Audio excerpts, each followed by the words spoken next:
Hey everyone, and welcome to Atlas Insights, where we look at the customer service department within Trilogy Software and our AI-first approach to both customer service and automations in general. Today's episode, we're joined by Sankalp, who recently won the first round of the Battle of the Bots competition that was held within our agents. And we're going to discuss that competition entry, the competition in general, and just how AI First is running at a L2 level within the company. Welcome, Sankalp. Thanks, Colin. Thanks for having me. No worries. So yeah, I suppose maybe a quick introduction of who you are for our 10 viewers or 100 viewers or whatever we're at the moment. Sure. So I've been working as an L2 support agent or L2 support engineer since July of last year. So it's been over a year and a half. And through that time, I have worked on a lot of products, but incidentally, the product that I based my entry on for this competition was one of my first products. So it was Stereo Control, which is a UTM product, and we'll get into more detail of that as we go.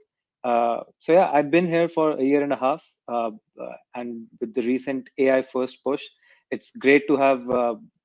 It's great to have won the competition, but it was a great learning exercise, and I can't wait to get more into it. Cool. Yeah, I'm supposed to give people a bit of context on what is Battle of the Bots. It was a kind of a brainchild of a few of us, kind of like I think Ilya was saying, look, wouldn't it be great to have some sort of a competition? And then us going, wait a minute, this would be a perfect way to blend AI with what we had going on in central support. And so I'm just trying to think. The first one, which is the one you won, we deployed that. We basically said that in December, that coming up to December, heading into the end of beginning of January, that the first competition would be. The guidance was relatively limited, as in we just said, look, we want you to build an L2 level bot that could solve tickets for a product. And that was an interesting stepping stone in general, because some of it, because it was open to L1, L2, and L3, some of the L3s have been working on an actual L2 bot that we're going to deploy in production. So they had access to all the tickets, all the KBs.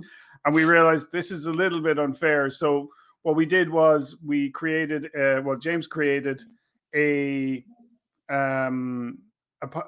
package of tickets and KBs for two products, DNN and Cario, and said, look, here's at least some information that you can base your bot on to see how it would answer.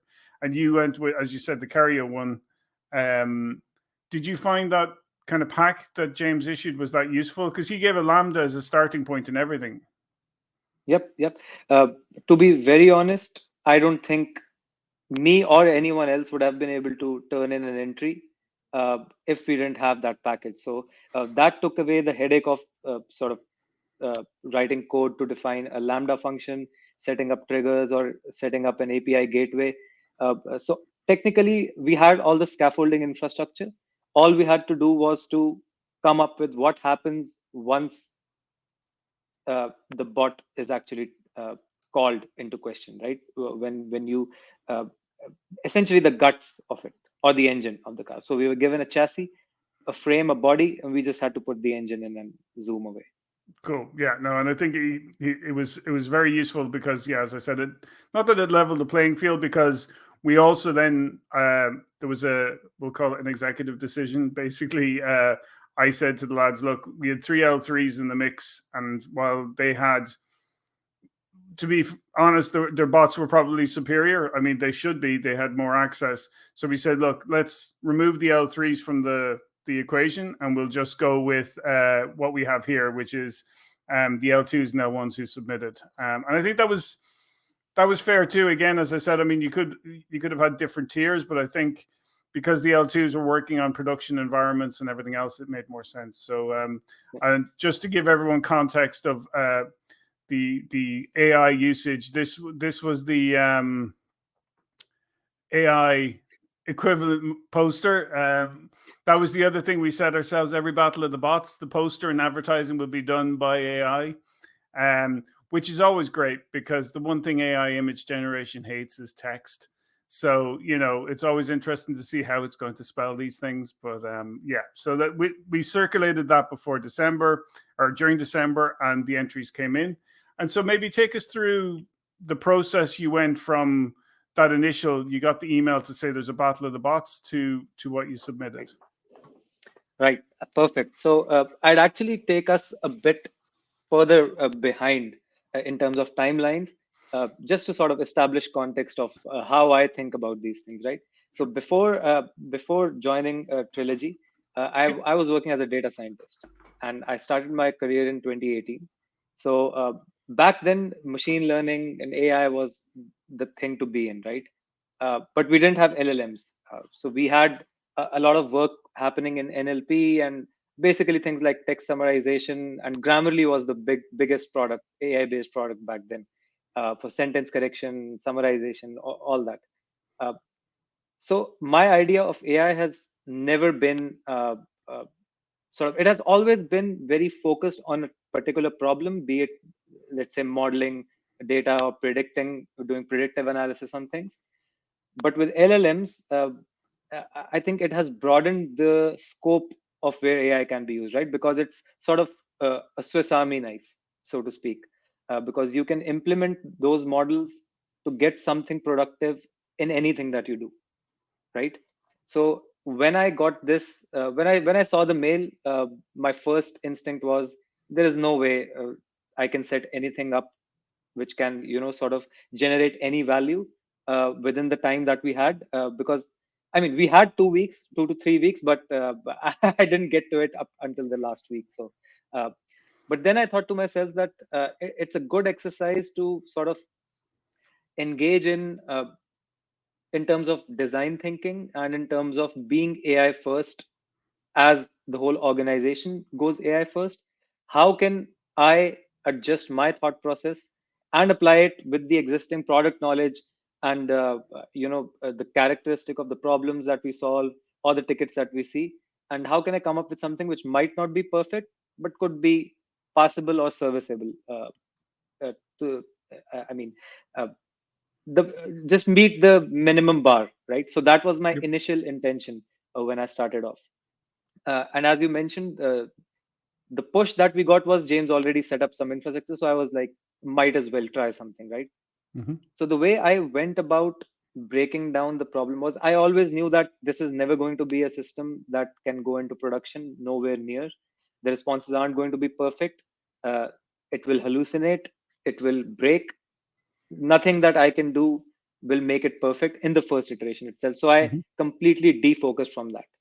uh, so the way I started building this out was to basically characterize the broad nature of the incoming problems or queries that we get on the product, because I now have a fair amount of experience with the product, almost a year and a half. So I knew that most problems that we see in the product are generally config related. So the customer is essentially reporting something which can be fixed in 2 to 3 clicks or a config change at their end, right?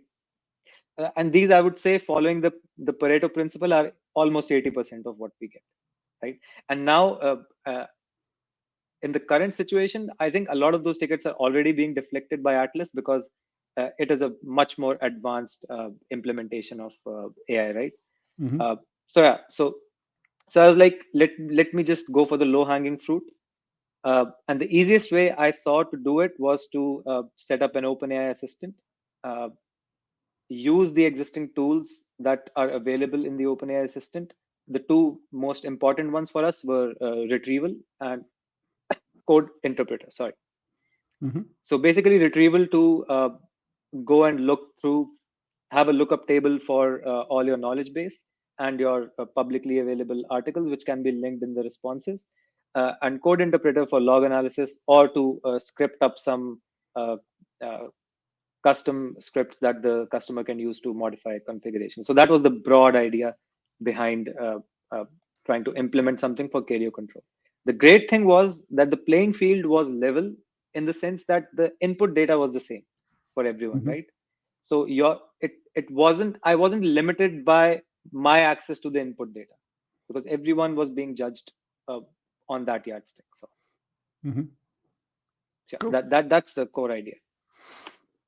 Cool. Excellent. And I suppose would this be a kind of a drawing that this is where you were aiming at the time? Would that be right? Yeah, exactly. Yes. So as you can see here, so there's a section called the OpenAI Assistant. So while starting to work on this, I had imagined this as a black box. So everything else is the infrastructure that James has created, Mm-hmm. and most of my work was concentrated between the boundaries of this box. So everything else you see has been generously contributed by James.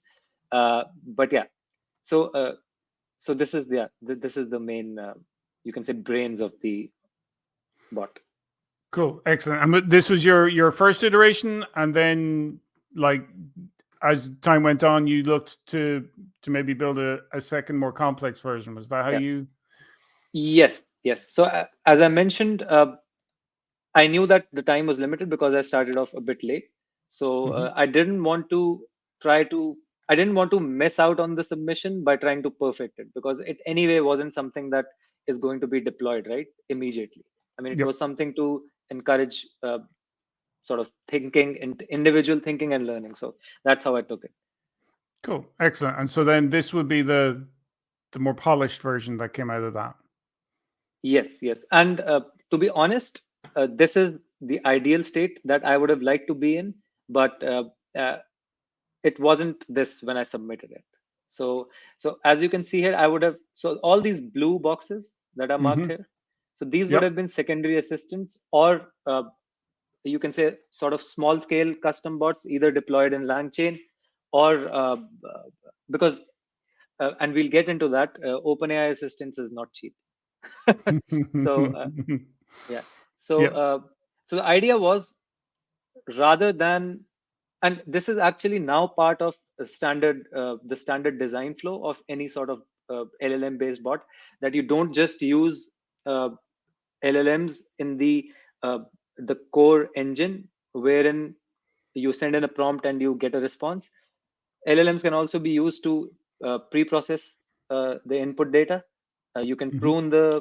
prune and restructure your input prompts.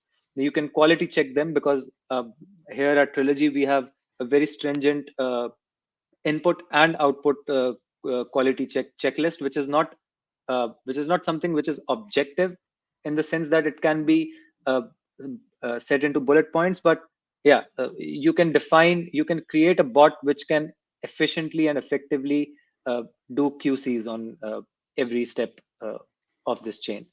Uh, Yeah. Yeah. No, so and we've deployed it in a few. Obviously, the last one I would have worked on would have been on finance, and you basically you QC the work going in, you QC the work coming out, and it's a good way of making sure that there aren't hallucinations or that there aren't things going astray. So it's absolutely. useful to be able to basically get it to work. Cool, excellent. Okay. And so as you say, this is the ideal world, the one that would be built if Battle of the Bots 2 was Battle of the Bots 1 continued. Yeah. I suppose then, in terms of challenges you faced, like what would you classify as the hardest thing about the whole process? Well, the hardest thing about the whole process is to come up with a master prompt that can, cover as many edge cases as you can think of. So I started off with a prompt that was like about 300 words, and then Okay. I tested it a bit, and the output was pure garbage. I mean, it was worse than someone who is untrained in the product I mean, if I gave you an account on a knowledge base and I told you, okay, I'm facing this problem, and you had no prior knowledge of the product, you would have been able to come up with a better response.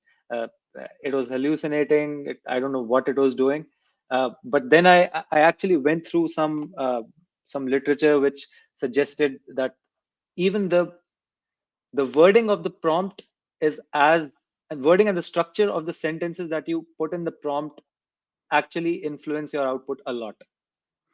And things like context building, or actually giving your LLM or your bot a persona, often help. And I've noticed this in my work across other products also. So so taking the example of Carrier Control, it's a UTM slash firewall uh, product, right? So if I just initialize a bot and say, okay, here's the knowledge base, here is the relevant files, use this as your your Bible to give out responses, is less effective than if I actually prompt the bot to say, okay, believe that you are a trained network and security engineer, and you have over 20 years of experience in networking. You know all the protocols. Yeah, you are well aware of everything. So the quality of the output increases massively, and it's not just in the technical side of things. It structures the responses much better, in my opinion. So that is one of the things that are quite. It was quite a revelation to me actually while working on this. Oh, excellent. And yeah, and I mean, I suppose that's one of the goals of the whole thing is to, give people a chance to think and go outside of, because if all you're doing is tickets all day, it's very hard to take yourself a step back and go, hang on, how can I use this? And obviously, yeah, I mean, we have our 2 or 3 kind of core L2 bots that are in production for some products. We have the newer version of the L2 bot that's coming down the line. And again, that's another topic for another episode. But in terms of, so you obviously championed Battle of the Bots 1. Is there an entry coming for Battle of the Bots 2? Well, I would love to, but I guess we have 2 more days, right, for it, Yes. or tomorrow.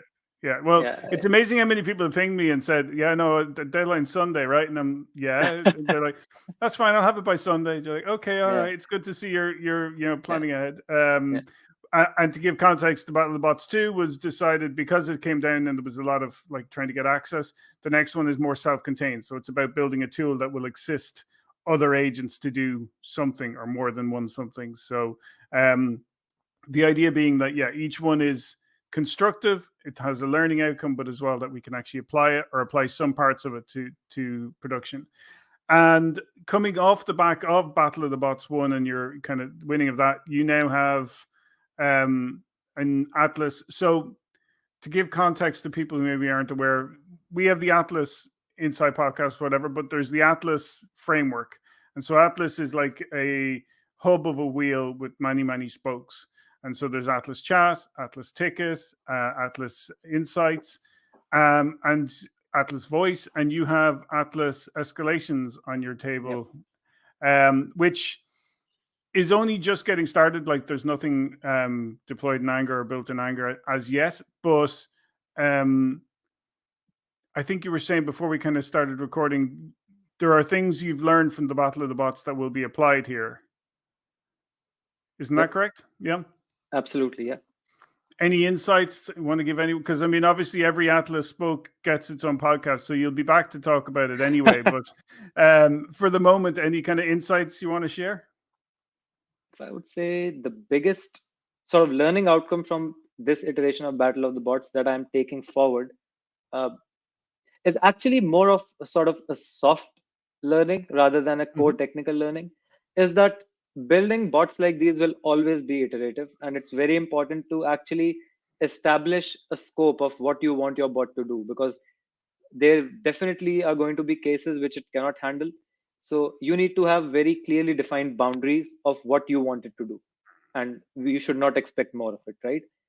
So in that sense, my core work, rather than just jumping on and writing some code or coming up with prompts, has been to actually understand the escalation process as such, and see how what parts of it are sort of deterministic, so to speak, if that's the right word, in the sense that what are my input conditions wherein the output is always going to be defined. So let's say I have a request, escalation request coming in from a customer who says, I need the priority of this ticket raised because XYZ. And there are some cases where that XYZ is okay, yes, definitely this needs to be escalated. And then you can get into triaging why this wasn't at this priority previously, or why has this been sort of pending all this time, and that comes later. But yeah, so this would be the key thing that I would say that I would take away. And obviously not try to make it perfect the first time, because it's always going to be an iterative process. So that is something. Yeah. And plus, No. the best part is that setting up a test bench isn't that much of a headache anymore, because I already have access to a lot of our cache data and the stuff that I already used during the first iteration. So it has helped me sort of cut down on time that takes to sort of create sandboxes and to create test benches. So that's been the sort of technical aspect. Cool. Excellent. Yeah, no, and I think that's it was kind of one of the core reasons, like as I said, we did the Battle of the Bots in the fashion we did. And no, very much looking forward to seeing how it reads out the escalations kind of process. And as well, yeah, and this is cropped up in both our Atlas chat and our Atlas ticket kind of conversations already. It's the building something that's iterative. So Yep. until you put it in the wild, you don't know what you don't know. And definitely it needs to be exposed to human behavior sooner rather than later. And I know for Atlas Ticket, how we did that was we actually put it in test mode. So basically we had Atlas saying what it would have done without going live with what it did, so not taking the actions, but at least saying, well, I read this ticket and I would have done this, I would have sent it to this person, and this is why. And I think that's definitely the one of the core learnings kind of that we've gotten going forward. Maybe speak a bit, because you're trying to think, you're the first L2 to come on the podcast. So maybe speak to, because obviously at the VP and the L3 level, we've a lot of exposure to working on all these various kind of spokes in the wheel and being AI first. But maybe speak a bit about the AI first and how it's impacting at an L2 level or at an agent level. Sure. And before that, I'd just like to add on your previous comment on the entire Atlas process and how we are building stuff. So a very interesting thing about the Atlas escalation sort of project that I'm working on is that this is I think this is one of the few Atlas implementations that will happen outside voice flow, because it doesn't require a lot of sort of tech product knowledge to be specific. Rather, it needs more process knowledge, right, which we can sort of define outside voice flow, and it reduces the sort of third party dependency a bit as well. So that's one of the interesting things, and it makes the development a bit harder because you don't have a structure that you can sort of use, but it also opens up a lot of learning opportunities. So I just wanted to point that out.